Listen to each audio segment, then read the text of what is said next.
Morning student.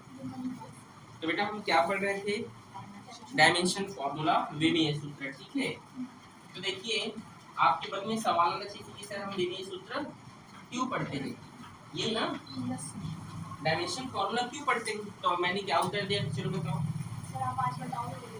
कुछ तो उस दिन बोला था ना, लेकिन यार देखो साइंस ले लो बेटा, जैसे अपने अंदर एक क्रिएटिविटी होता है, हर बच्चे के अंदर कुछ ना कुछ स्पेशल चीज होता है, आपके अंदर भी एक स्पेशलिटी, कुछ ना कुछ बोलिए, आ रहा है समझ में। चुपचाप बैठने से क्या कुछ होगा, या तो देखो या तो सही होगा या तो फिर गलत होगा, लेकिन कुछ ना कुछ बोलो, समझ में आ रहा है बेटा। अगर कुछ नहीं बोलोगे तो आपको कोई नहीं जानेगा, समझ में आ रहा है। हमेशा कुछ ना कुछ बोलिएगा, चाहे वो गलत हो चाहे सही हो, ठीक है। ऐसे चुपचाप नहीं बैठना, ठीक है। कुछ भी जानते हो तो ये नहीं कि मैं आप लोगों को डांटता हूँ क्या गलत बोलते हो तो, हाँ क्यों जी डांटता हूँ, तो ठीक बोलता हूँ ऐसा नहीं है, क्योंकि फिर आंसर तो देता हूँ ना। तो बोला कीजिए जी, मुझे भी अच्छा लगेगा आप अगर आप लोग बोलेंगे तो, ठीक है। देखिए टू चेक द करेक्टनेस हम क्यों पढ़ते हैं, तो डियर स्टूडेंट हम इसलिए पढ़ते हैं, हम जो है डायमेंशन फॉर्मूला विमीय सूत्र इसलिए पढ़ते हैं कि हम जो है किसी भी फिजिकल क्वांटिटी को क्या कर सके, वेरीफाई कर सके, चेक कर सके ये क्या है, बोलो सही नहीं, ये शुद्ध है कि अशुद्ध है, इस रूप में, ठीक है। मतलब टू चेक द करेक्टनेस, वो करेक्ट है कि इनकरेक्ट। नहीं समझे मैंने क्या कहा, समझे कि नहीं। कोई भी फिजिकल क्वांटिटी शुद्ध है या अशुद्ध है उसका हम क्या करते हैं, यहाँ पर हम वेरीफाई करते हैं, ठीक है। तो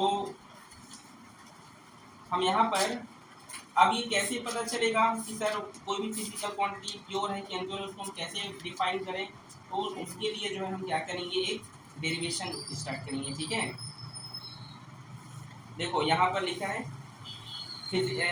सॉल्व द एग्जांपल, यहाँ पर दिए हैं based on checking of correctness और कंसिस्टेंसी ऑफ फिजिकल इक्वेशन, ठीक है। तो देखिए स्टार्ट करते हैं dimension analysis and the application में हम देखते हैं क्यों पढ़ते हैं। अगर आपसे पूछेंगे तो आप बोल सकते हैं to check the correctness of physical equation, कि जो भी इक्वेशन है, जो भी फिजिक्स, जो भी भौतिकी समीकरण है, जैसे भौतिकी समीकरण मतलब जानते हो ना, जैसे a equal to ut plus 1/2 at का स्क्वायर, किसका है ये, मोशन का थ्री फॉर्मूले में से कोई एक है, कौन सा है वो जानते हो। अभी मैंने लिखा कि a equal to ut plus 1/2 at का स्क्वायर, ये मोशन का कोई एक इक्वेशन है कि नहीं, गति का कोई एक समीकरण है। और जानते हैं कौन सा समीकरण है ये दूसरा समीकरण है, सेकेंड। कौन सा है ये जी, सेकेंड है, ठीक है।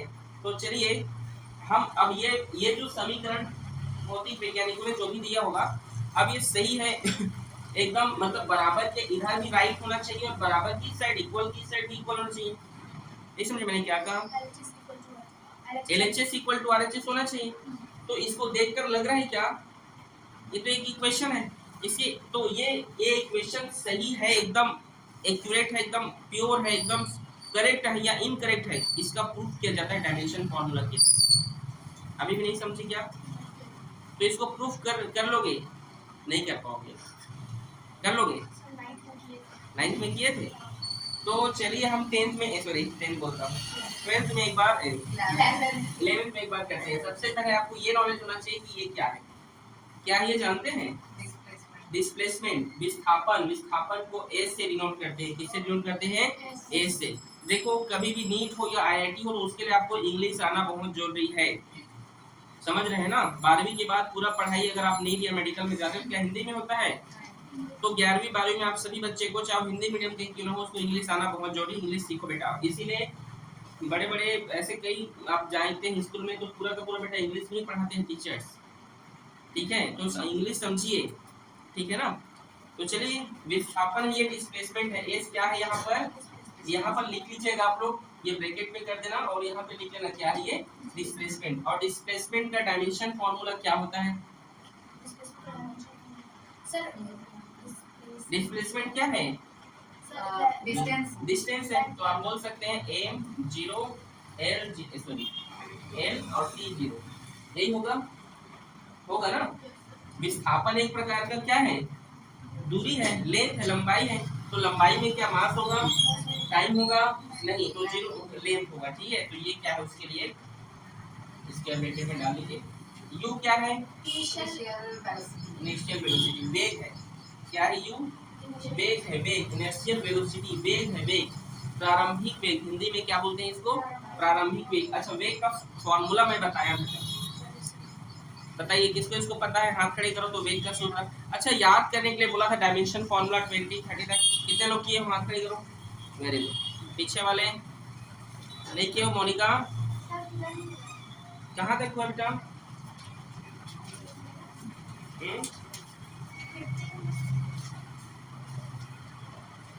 ठीक। तो चलिए बताइए क्या होता है, कौन बताएगा, बोलो। हाँ हाँ, एल जीरो एल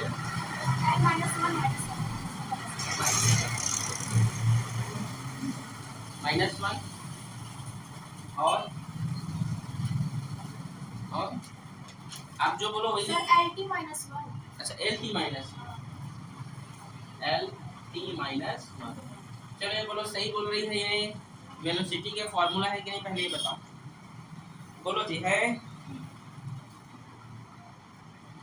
मुझे नहीं पता, आप लोग बताओ ये सही बोली है कि गलत, आप बोलो जी, नहीं पता, हाँ? सही है, वेरी गुड, ठीक है, क्या है ये, सही है, ठीक है। टी मतलब टाइम, टाइम का बताइए क्या होता है, m0 l0 और t0 होता है क्या, नहीं, ठीक। 1/2 का तो नहीं लिखे क्योंकि वो एक नंबर है, ठीक है। यहाँ पर क्या है, एक्सीलरेशन। मैं उस दिन लिखवाया था कि नहीं बताओ फॉर्मूला ये सब, त्वरण का, त्वरण का लिखवाया था, वेग का लिखवाया था, विस्थापन, कार्य, दूरी, चाल, सब बल सब लिखवाया था कि नहीं। चलो बोलो इसको त्वरण का क्या है, लिखे थे, यूट्यूब पर अपलोडेड है ना मेरे चैनल पे, एक बार जाके रीड करो, कुछ कुछ अगर डाउट है तो उस पर वॉच कर सकते हो। चलो बोलो क्या है, याद बोलो, m0 l t की पावर -2, सही बोल रही है, ठीक। और क्या बच गया यहाँ पर फिर से, टाइम, तो उसका भी लिख देते हैं m0 l0 और t भी 0, ठीक। यहाँ तक किसको किसको समझ में नहीं आया पहले ये बताओ, मैं कुछ किया हूँ अभी तक, अभी कुछ नहीं किया हूँ, अभी क्या किया हूँ जानते हो, प्रिंसी क्या किया हूँ अभी बोलो, अभी क्या क्या हमें बताओ ना इसमें, ये सही है कि गलत है, इसके लिए क्या किया हूँ अभी मैं, वैल्यू को मतलब विमीय सूत्र को लिखा हूँ, ठीक है। अब यहाँ पर दो टर्म है, एक है एलएचएस है और एक क्या है, आरएचएस है। तो सबसे पहले इक्वेशन के मैं एलएचएस को पकड़ता हूँ, एलएचएस क्या है, एच, और एच का डायमेंशन फॉर्मूला आप जानते हैं क्या है, यहाँ पे क्या है जी, m0 l और t0 है कि नहीं, ये एलएचएस है, और कुछ है क्या यहाँ पे, नहीं, बस और कुछ नहीं है, मतलब m0 l t0 इसको भी हल करने पर ये आना चाहिए तभी वो सही है, नहीं समझे मैंने क्या कहा, इसको हल करने पर, इस पूरे पोर्शन को हल करने पर m0 l t0 आना चाहिए तभी ये क्या है, करेक्ट है, नहीं तो इनकरेक्ट है। समझे कि नहीं क्वेश्चन को, समझ गए, चलो स्टार्ट करते हैं, क्या लिखेंगे आप, आरएचएस, ठीक है। तो चलिए देखते हैं आरएचएस में क्या, यू को डायमेंशन फॉर्मूला नहीं निकाले है कि नहीं, चलो बोलो क्या क्या है, m0 l t की पावर -1, ठीक है। और चलिए देखिए ये गुणा है इसके साथ, इनटू में है, और t का डायमेंशन फॉर्मूला जानते हैं, निकाले हैं ना हम, क्या है चलो बोलो, ये पेपर में आता ही आता है, आप अगर अपने सीनियर से पुराना क्वेश्चन पेपर आप चेक कर सकते हैं, ठीक है। चलो बोलो क्या है, m0 l0 t। अब यहाँ पर क्या है, प्लस, तो नीचे लिख रहे हो, ठीक है, प्लस। अच्छा यहाँ पे अब आपके मन में सवाल आएगा सर कि 1/2 है, उसको लिखे कि नहीं, उसको लिखे, लिखना है उसको, ठीक है, क्योंकि वो भी क्या है, उस इक्वेशन का क्या है, वो भी एक पार्ट है, ठीक है, तो उसको आपको छोड़ना नहीं है, ठीक है। अब उसका डायमेंशन फॉर्मूला नहीं लिखना है तो उसको नहीं लिखे, ऐसा मत बोलना, उसको लिखना पड़ेगा, ठीक है। तो 1/2, ए का डायमेंशन फॉर्मूला क्या है, m0 l t की पावर -2, ये फिर इनटू में है इसके साथ, क्या है बताइए? m0 t और ऊपर में स्क्वायर। यहाँ तक बताओ किसको इसको समझ में नहीं है? मैं बहुत धीरे धीरे जा रहा हूँ बेटा, बताओ किसको समझ में नहीं आया? साहू पक्का? और यही सब आपको नीट IIT में देखने को मिले, तो देखी है वो, क्यों जी? ठीक है, चलो देखो, अगर ये गुणा है, क्या है ये? तो क्या आप एक्सपोनेंट में एक फॉर्मूला पढ़े थे? क्या फॉर्मूला था वो? पावर क्या होता है? आपने एक फॉर्मूला पढ़ा था ना, a की घात m गुणा a की घात n इक्वल टू a की घात m प्लस n। याद आया? 5वीं 6वीं 8वीं 9वीं में पढ़े होंगे, ठीक है। तो यहाँ पर ये बेस इक्वल है m0, ठीक है। तो ये पावर 0 0 प्लस होगा तो 0, l 1 है और 0 है तो 1 और 0 1, माइनस 1 है और यहाँ पर प्लस 1 है तो जुड़ेगा -1 और +1 तो क्या होगा? 0 होगा कि नहीं? नहीं समझे मैंने क्या कहा? यहाँ -1 है और ये +1 है तो माइनस प्लस माइनस, एक में घटेगा तो 0। समझे खुशबू? समझ आ रही कि नहीं? फिर यहाँ पर क्या है? प्लस 1/2 m0 m0, ठीक है। यहाँ पर l1 है और यहाँ पर क्या है? 0 है, ठीक है। तो क्या होगा? l1 होगा और यहाँ पर देखिए -2 है और यहाँ पर क्या है? +2 है। क्या है जी? +2। ये जो 2 है ये इसके लिए भी 2 होगा तो 2 0 0, 2 0 0 और ये 2 1 जा 2। समझे कि नहीं? तो यहाँ पर ये -2 और +2 क्या होगा? 0। समझे कि नहीं? आपको लग रहा है हम उसके नियरेस्ट आ रहे हैं? मतलब कोई भी वैज्ञानिक ने अगर समीकरण दिया था तो एकदम करेक्ट दिया था, और उसको हम किसके थ्रू प्रूफ कर सकते हैं? डायमेंशन फॉर्मूला, ठीक है। यहाँ का कोई दिक्कत? डायमेंशन किसी भी इक्वेशन को प्रूफ करने के लिए क्या चीज चाहिए जानते हैं? Dimension formula. आपका ये फॉर्मूला याद होना चाहिए, यही चीज। और कुछ किया हो क्या? ये चीज का मुझे नॉलेज है इसलिए मैंने इसको लिख दिया, ठीक है। तो इसके लिए आपको याद करना होगा। अब देखो ये 1/2 है, हाफ है, और ये क्या है अपने आप में 1 है ना। यहाँ 1 है और यहाँ 1/2 है। नहीं समझे मैंने क्या कहा? नहीं समझे? तो क्या होगा? ये 3/2 होगा। ये होगा कि नहीं? बताओ कैसे? 1/2 ये प्लस और यहाँ पर 1 है तो एलसीएम लिए तो 1 और 2 और 1 के एलसीएम 2, 2 1 जा 2 और 1 1 जा 1, तो क्या होगा? 3/2। समझे कि नहीं? इसको किसको समझ में नहीं आया? तो वहाँ पर क्या लिख सकता हूँ मैं? बोलो। 3/2। अब बोलो समझ आया? अब देखिए, अब उसको हम जोड़ दिए तो क्या हो? यहाँ पर क्या हो गया? अब ये एक बार इसको लिख लीजिए आप, m0 सब इक्वल है ना, ठीक है, और आपस में जुड़ गए हैं, ठीक है। तो l t की पावर 0। देखिए अच्छा यहाँ पर 1 है तो यहाँ पर गुणा नहीं हो रहा है तो 1 और 1 2 मत लिख देना, यहाँ प्लस है ये, इसलिए जोड़ा हूँ इसको। ये 1/2 और यहाँ की 1 को देखो जोड़ दिया हूँ मैं, तो जोड़ा तो 3/2 आया। और यहाँ पर आप देख सकते हैं, और इसको लिख दिया फिर मैं यहाँ पे। आप यहाँ पे देखो, यहाँ पे कुछ 3/2 लिखा है क्या? लेकिन यहाँ पर एक वैल्यू आ गया 3/2, आया कि नहीं? बाकी सब सेम है कि नहीं? तो ये जो 3/2 होता है ना, ठीक है। अब इसे ये मत बोल देना कि सर ये जो है अनप्योर हो गया, क्योंकि ये जो m0 t0 है और ये m0 t0 नहीं, ये जो 3/2 है इसको हम नियतांक सब मान लेते हैं, ठीक है। यहाँ पर क्या होता है, एक नंबर होने के कारण इस प्रकार से क्या है, इस प्रकार की वैल्यू है जिसे हम क्या ले लेते हैं, वैज्ञानिकों ने बोला जिसे हम एक कांस्टेंट ले लेते हैं, ठीक है। तो हमारे पास फिर क्या निकल कर आ जाएगा? हमारे पास निकल कर आ जाएगा m0 l और t की पावर 0। मतलब हम इसको क्या करते हैं, इसको नेग्लिजिबल कर देते हैं। क्या करते हैं? उसकी उपेक्षा कर देते हैं। समझे कि नहीं? नेग्लिजिबल मतलब उपेक्षा करना, मतलब उसको एक्सेप्ट नहीं करना। समझे कि नहीं? अब बताओ प्रूफ हुआ कि नहीं? अब कई बार क्या होता है, कई बच्चे लोग जो स्टार्टिंग में पढ़ते हैं, जो वैज्ञानिक को समझ में ना उसको वो नेग्लिजिबल कर देते हैं। ऐसे मन में आता होगा ना, ऐसा आप समझ सकते हैं, ठीक है। अब बताओ प्रूफ हुआ कि नहीं? तो बताओ इक्वेशन, मोशन ऑफ इक्वेशन जो 3 है उसमें का सेकंड प्रूफ है एकदम ट्रू, क्या बोलते हैं, करेक्ट है कि इनकरेक्ट है? करेक्ट है, ठीक है। तो इसको आप नोट कर सकते हैं, नोट करें।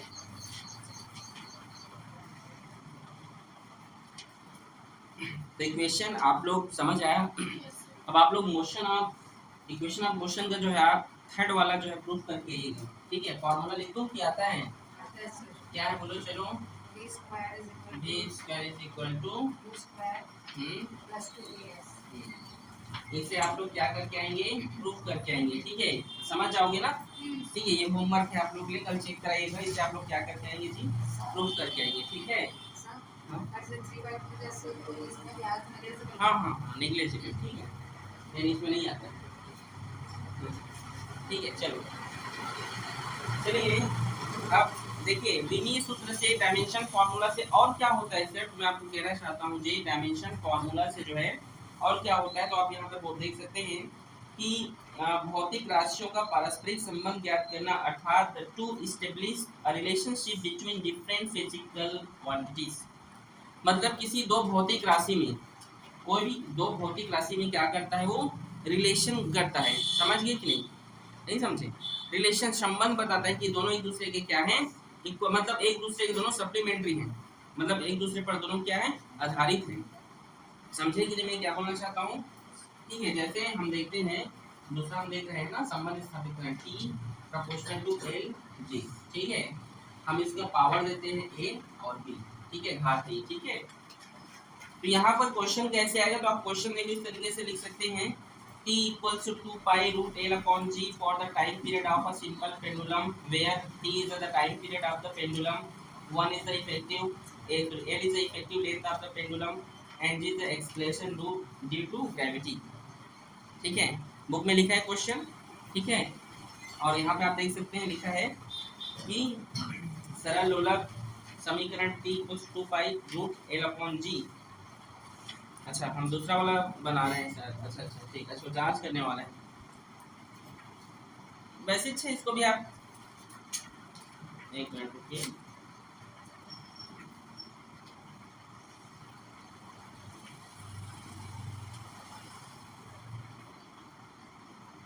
यहाँ पे लिखा है कि टाइम पेज नंबर 74 में,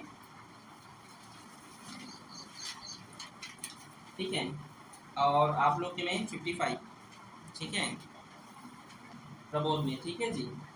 लिखा है T प्रोपोर्शनल टू PLAGB, लिखा है G की पावर B, मिला, ठीक है। उसी को क्या करना है हमको, रिलेशन इन दोनों के बीच क्या है, रिलेशन जो है बनाना है, ठीक है। आ रहा है समझ में। मतलब डायमेंशन फार्मूला से हम क्या कर सकते हैं, किसी भी फिजिकल क्वांटिटी में हम रिलेशन, मतलब वो एक दूसरे के क्या है, को रिलेटेड है, ये हम बता सकते हैं। समझे कि नहीं। पहला हमने क्या देखा कि वो एक दूसरे के वो प्योर है, करेक्ट है कि इनकरेक्ट है, ये हमने चेक किया। अब इसके थ्रू हम ये भी बता सकते हैं कि टू फिजिकल क्वांटिटी, दो भौतिक राशि एक दूसरे के क्या है, रिलेशन है, प्रोपोर्शनल टू होते हैं, ये भी हम क्या कर सकते हैं, बता सकते हैं, ठीक। तो इसको चलिए प्रूफ करते हैं हम। इसको हम क्या लिख सकते हैं, T इक्वल्स टू, और इस प्रोपोर्शनल को हटाऊंगा तो एक कांस्टेंट ले लेता हूँ A के, और देखो इस अनुक्रमानुपातिक चिन्ह को मैं हटाया तो यहाँ पर एक नियतांक लिया हूँ K, ठीक है। अब यहाँ पर L की पावर A और G की पावर B, जहाँ पर L क्या है, पेंडुलम जानते हो ना, एक घड़ी होता है जैसे, जिसमें ऐसे से करते रहते हैं, ठीक है, उसकी लेंथ है। और G मतलब ग्रेविटी है, क्या है जी, ग्रेविटी, एक कांस्टेंट है। इस प्रोपोर्शनल टू के साइन को जब हम हटाते हैं तो एक कांस्टेंट लगता है कि आप और कुछ भी ले सकते हो, x y z, ठीक है। किसी कोई दिक्कत यहाँ तक नहीं। तो चलिए हम यहाँ पर हम क्या करते हैं, ये तो हमें मिल गया। अब हम इसका बीमा निकालते हैं, डायमेंशन निकालते हैं। टी का डायमेंशन क्या होता है, टी का बीमा, टाइम का बीमा क्या होता है, m0 t, और यहाँ पर l है, l का क्या होता है, बोलो, m0 l t0, ठीक है। और g का क्या होता है, बताओ चलो, क्या होता है, हाँ नहीं पता, याद, हाँ बोलो, याद करने के लिए बोला गया था ना आप लोग को, क्यों याद करके नहीं है, क्यों नहीं याद करके, बताओ। इसका होता है m0l t की पावर -2, m0l t की पावर -2। कम से कम 20 फिजिकल क्वांटिटी या सॉरी डायमेंशन फॉर्मूला ज्ञात करके ये विमीय सूत्र, ठीक है। कितने लोग किए थे, 20। आप लोग तो 20 किए तो ये क्या क्या 20 था, जीख नहीं पता। चलो चलिए अब हम रिलेशन इसमें तैयार करते हैं, ठीक है। तो चलिए जैसे इसको हम ये जो लिखा है इसको मैं इक्वेशन नंबर फर्स्ट दे दिया हूँ ना, ये इक्वेशन नंबर क्या है, ये फर्स्ट है, ठीक है। तो चलिए वैल्यू पुट करते हैं, मान रखते हैं पर मान रखते हैं, वैल्यू पुट अप करते हैं। टी का मान क्या है, टी का वैल्यू m0 l0 t, और देखिए के को आप छोड़ दीजिए, ठीक है, के कांस्टेंट है उसको नहीं लिखिएगा, ठीक है। एल का वैल्यू बताइए क्या है, एल का m0 l t 0, यहाँ पर घात भी है ना, पावर है ना, पावर है ना, देखो। और यहाँ पर देखो जी का वैल्यू, अच्छा ये दोनों एक दूसरे के मल्टीपल है, इसका क्या है बताओ, m0 l t -2, और यहाँ पर पावर क्या है, b है, ठीक है। अगर इसके आगे क्वेश्चन में अगर और देता, क्वेश्चन में सपोज दैट और कुछ देता, तो आप पावर की जगह a b के बाद c d e f g जो लिख ले सकते हो, समझे कि मैंने क्या कहा, नंबर नहीं समझ आ रहा है, क्या नहीं समझे बता, स्टार्टिंग से चलो। सबसे पहले आपके पास क्वेश्चन क्या है, ये है time period of simple pendulum depends on effective length of the pendulum and acceleration due to gravity, deduce the formula, ठीक है। यहाँ पर यह बोला है कि हमको क्या करना है, इन दोनों के बीच हमें क्या करना है, कोरिलेटिव रिलेशन निकालना है। हम डायमेंशन फार्मूला से क्या कर सकते हैं, stabilise the relationship between different physical quantities, हम फिजिकल क्वांटिटीज के बीच क्या कर सकते हैं, रिलेशनशिप तैयार कर सकते हैं। देखो ये भी एक फिजिकल क्वांटिटी है कि नहीं, है ना, और ये लोग भी फिजिकल क्वांटिटी, तो एक दूसरे से क्या है, रिलेटिव है, ठीक है। दोनों के बीच हम क्या तैयार करें, संबंध बना रहे हैं दोनों के बीच, समझे कि नहीं, दोनों एक दूसरे के क्या है, एक दूसरे के साथ है वो दोनों, समझे कि नहीं, नॉर्मल भाषा में एक दूसरे की क्या है, वो साथ है, ठीक है। तो ये दोनों साइड क्या होना चाहिए, ये प्रूफ है कि नहीं, ये आपको बताना है, ठीक है। ये प्रूफ है कि नहीं, ये आपको मतलब रियल में दोनों साइड जो वैल्यू आ रहे हैं कि नहीं, आपको चेक करना है। सर ये दोनों एक दूसरे के ऊपर एक दूसरे से मतलब कोरिलेटेड है कि नहीं, हां कोरिलेटेड है कि नहीं, ये चेक करना है। दोस्ती यारी अकेले साइड से नहीं होता है ना, आप ही दोस्ती निभाओगे तो आप ही दोस्ती निभाओगे, अकेले दोस्ती नहीं चलता है ना, एक दोस्ती निभा रहा है कि नहीं निभा रहा है, तो उसी को हमें चेक करना है कि दोस्ती निभा रहा है कि नहीं निभा रहा है। अब समझे, ठीक, पूरा बने तो यहाँ तक समझ आया कि नहीं आया। टी का ये देखो, ये टी का वैल्यू क्या था, ये इसको रख दिया, एल का वैल्यू क्या था, ये रख दिया, पावर ए है तो ए, बी का जी का वैल्यू ये था, रख दिया, पावर में बी है तो बी। बोलो और किसी को कुछ पूछना है कहीं पर, बोलो जी, नंदनी आ गया ना, चलो देखो m0 l0 फिर t। अब यहाँ पर देखो गुणा है तो फॉर्मूला तैयार हो गया, हो तो मल्टीप्लाई पे फॉर्मूला बन गया, a की पावर m गुणा a की power n equals to a की पावर m प्लस n, ठीक है। तो देखिए m0, अब 0 है, यहाँ भी 0 है, पावर देखो a का पावर इन तीनों के लिए है ना, वैसे b का पावर इन तीनों के लिए, तो a 0 जो 0 छूट जाएगा वो तो ये 0 हो गया, ठीक है। अब l में देखो l की पावर 1 है तो a 1 जा a, यहाँ पर भी क्या होगा a प्लस b, समझे कि नहीं, नहीं समझे, फिर से बताऊं l है ना बेटा, ये l के ऊपर में 1 है तो a 1 जा a, l है l के ऊपर में 1 है तो b 1 जा b, a प्लस b, क्योंकि हम जानते हैं फॉर्मूला a की पावर n गुणा a की पावर n बराबर a की पावर m प्लस n, जुड़ता है वो पता है कि नहीं। अचानक देखो साइंस में थोड़ा सा हार्ड है, समझो इसको, ठीक है। और t है ये, और t की पावर यहाँ पर देखो a की पावर 0 हो गया, लेकिन यहाँ पर क्या है, ये तो 0 हो गया और 0 में -2b जुड़ जाएगा, मतलब क्या होगा -2b,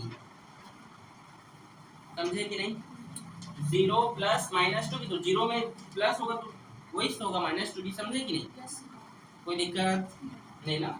आगे चलो देख, अब यहाँ पर अभी इसको हम कैसे बनाएंगे, हम यहाँ पर पावर्स का कंपेयर करेंगे। अब इसको हम कैसे सॉल्व कर सकते हैं, अब ये सॉल्व हो गई ऐसे भी, अब और कुछ हम कर सकते हैं क्या इसमें बताओ, अब हम और कुछ नहीं कर सकते, इससे अच्छा है हम क्या कर सकते हैं, यहाँ पर जो m है l है और जो t है, इसका हम क्या कर सकते हैं, उसके पावर्स का हम कंपेयर कर सकते हैं। नहीं समझे मैंने क्या कहा, नहीं समझे, दोनों साइड के हम पावर्स का कंपेयर करेंगे बोल रहा हूँ, अभी भी नहीं समझे। ये m0 है ये भी m0 मैं यहाँ पे लिख रहा हूँ m l एंड p के पावर्स हम क्या करेंगे, कंपेयरिंग द पावर्स। ठीक है, हम पावर का क्या करेंगे यहाँ पर, कंपेयर द पावर्स। ठीक है, हम इसके पावर का क्या करेंगे, तुलना कर रहे हैं, घातों का तुलना करें। कौन से घात का, m l p का।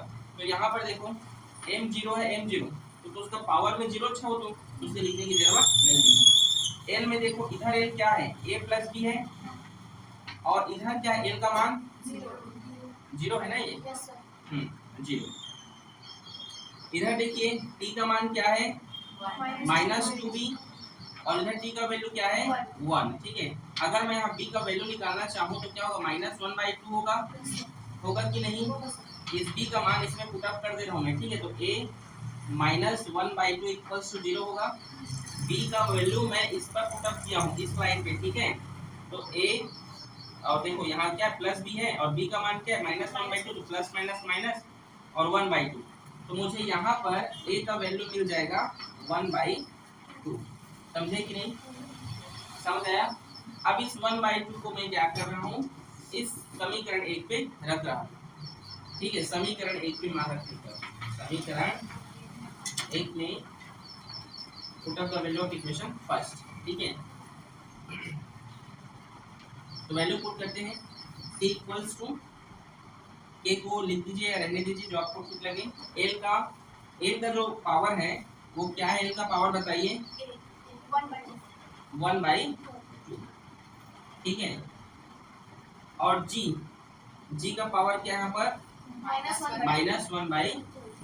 देखो यहाँ पर तो मुझे b का वैल्यू मिल गया था, मुझे a का भी चाहिए, इसीलिए जो इस पे रखा हूँ मैं।